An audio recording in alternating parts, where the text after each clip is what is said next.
नहमदुहु व नुसल्ली अला रसूलिल करीम अम्मा बाद। अभी 3 हफ़्ते पहले नेशनल स्टैटिस्टिकल ऑफिस ने एक डेटा पब्लिश किया है जिसके मुताबिक इंडिया की जीडीपी -23.9% तक गिर चुकी है। लेकिन अगर आप किसी बिजनेसमैन से बात करें या किसी प्रोफेशनल से पूछें जो अपनी जॉब खो चुका है तो वो आपको बताएगा कि उसकी पर्सनल जीडीपी -85% तक गिर चुकी है। इसका मतलब ये है लोगों की इनकम या लोगों का घर अब सिर्फ 15% इनकम पर ही चल रहा है।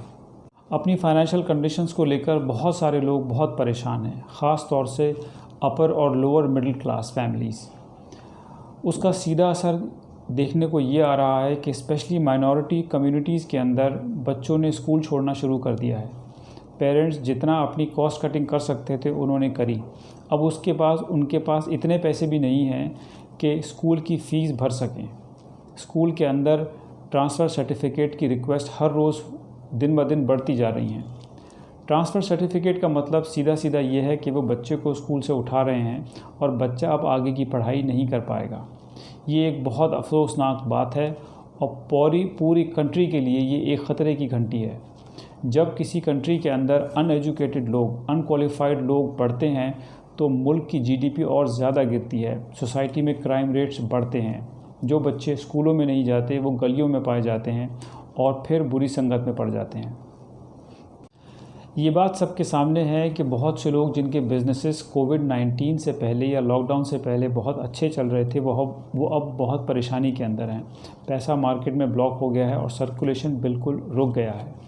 ऐसे के अंदर उनके लिए बेसिक ज़रूरतें पूरी कर पाना भी बहुत मुश्किल हो रहा है। लेकिन शर्म की वजह से, लिहाज की वजह से कि बात बाहर निकल जाएगी, इसको छुपाने के लिए उन्होंने ये फ़ैसला किया है कि अपने बच्चों को स्कूल से उठा लें, जो कि एक सरासर गलत फ़ैसला है। प्रोग्रेसिव ग्रुप आपसे अपील करता है कि हम आपकी मदद करने को तैयार हैं।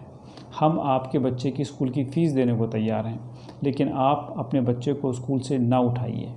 ये एक बच्चे के करियर के साथ बहुत बड़ा खिलवाड़ है, जिसका नतीजा आपको आज से 5 और 7 साल के बाद देखने को मिलेगा, जब आपके बच्चे को कहीं पर जॉब नहीं मिलेगी या आपका बच्चा एक दबी हुई पर्सनैलिटी का मालिक होगा। मैं आप लोगों को इनकरेज करता हूं कि स्क्रीन पे दिए हुए ईमेल आईडी पर आप फ़ौरन अपनी एप्लीकेशन भेजें। हमारा सिस्टम बहुत सिंपल है, सिर्फ 2 लोगों तक आपकी इत्तला रहेगी और हमारे कोर मेंबर्स ने सिर्फ 2 लोगों को ऑथराइज़ किया है कि वो किसी भी एप्लीकेशन को प्रोसेस कर लें। हमारे यहाँ से सिस्टम इतना रोबस्ट है कि इन्फॉर्मेशन लीक नहीं होती। किसी दूसरे को भी, आपके पड़ोसी को, आपके सगे भाई को भी नहीं पता होगा कि बच्चे की फ़ीस कहाँ से आ रही है। बच्चे की फ़ीस डायरेक्ट स्कूल के फ़ी ऑफिस के अंदर डिपॉज़िट होती है। आप इस बात का ख्याल कीजिए कि जब आप बीमार होते हैं तो आप डॉक्टर के पास जाते हैं इलाज कराने के लिए। आप अपने आप को कसूरवार नहीं मानते, आप शर्मिंदा नहीं होते, तो फिर इस पेंडेमिक के टाइम पर कि जो सिचुएशन आपके कंट्रोल से बाहर है, इसके ऊपर आप क्यों शर्मिंदा हो और क्यों किसी से मदद मांगने के लिए झिझकें। हम आपकी मदद करने को तैयार हैं। प्रोग्रेसिव ग्रुप पिछले 4 साल से एजुकेशन पर ही काम कर रहा है और हमें बहुत खुशी होगी जब आप हमसे रब्ता करेंगे। स्क्रीन पर 2 फ़ोन नंबर्स भी दिए गए हैं जिन पर आप फ़ोन कर सकते हैं या फिर आप ईमेल भेज सकते हैं। प्रोग्रेसिव ग्रुप उन लोगों से अपील करता है कि जिनके पास सेविंग्स एक अच्छी मकदार के अंदर है और उनके बच्चे स्कूलों में पढ़ रहे हैं। अगर आपके 2 बच्चे स्कूल में पढ़ रहे हैं तो आप ये समझिए कि आपके 3 बच्चे स्कूल में पढ़ रहे हैं। एक बच्चे की 1 साल की फ़ीस आप फ़ौरन स्पॉन्सर करें। मेरी आप लोगों से गुजारिश है, पहले अपने रिश्तेदारों के अंदर तलाश करें, अपने आस पड़ोस में देखें, अपने एम्प्लॉइज़ के बच्चों को देखें कि किसको फ़ीस की ज़रूरत है, किसको फाइनेंशियल क्रंच है।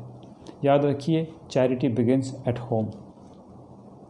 और अगर आप किसी फैमिली को नहीं जानते हैं फिर भी आपकी ख्वाहिश ये है कि आप किसी को स्पॉन्सर करें तो आप हमसे रब्ता कर सकते हैं। प्रोग्रेसिव ग्रुप एक रजिस्टर्ड NGO है जिसके अकाउंट्स हर साल ऑडिट होते हैं। याद रखिए, tough times don't last, tough people do. इस मुश्किल के टाइम पर आइए हम इस बात का इंतज़ार ना करें कि कोई मदद मांगने हमारे पास आए, बल्कि खूबसूरती इस बात के अंदर है कि हम खुद आगे बढ़कर लोगों की मदद को तैयार हों। बहुत बहुत शुक्रिया।